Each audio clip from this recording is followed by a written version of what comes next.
start the progressive dictation in 5 seconds.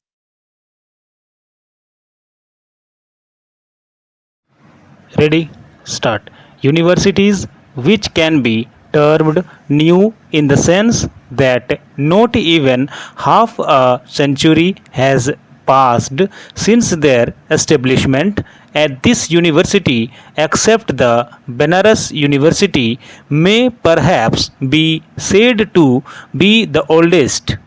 But it was only a little time ago that it assumed its present form, and from that point of view, it may be said to be the youngest of the new universities. Naturally, its traditions have not yet become so rigid as to make it difficult for it to move in any direction it to choose for itself. I therefore accept it to maintain a system of education which would enable it to fulfill all the purposes which education has in the life of men.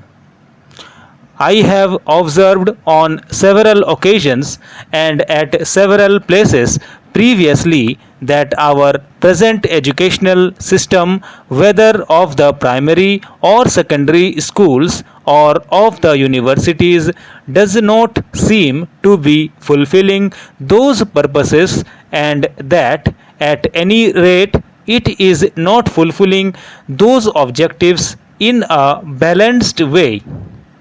With your permission, I would like to say a few words about this question today.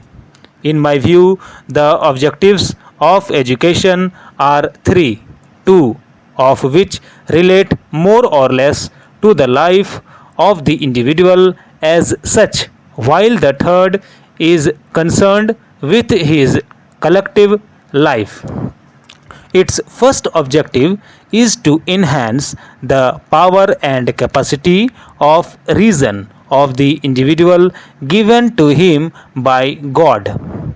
It is true that reason is a gift made by nature or God to man at the time of his birth, but in its pristine form, its capacity and power are extremely limited.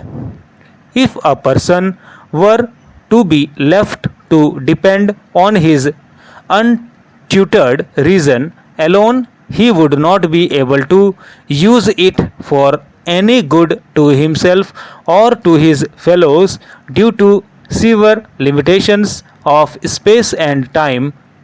But if this rational faculty is enriched by the accumulated experience of the past generations, its power and capacity are increased very greatly, for then the individual is able to grasp numerous truths of great utility relating to himself and the animate and inanimate world around him, which he could not possibly have learnt by means of his own unaided reason because of other reasons.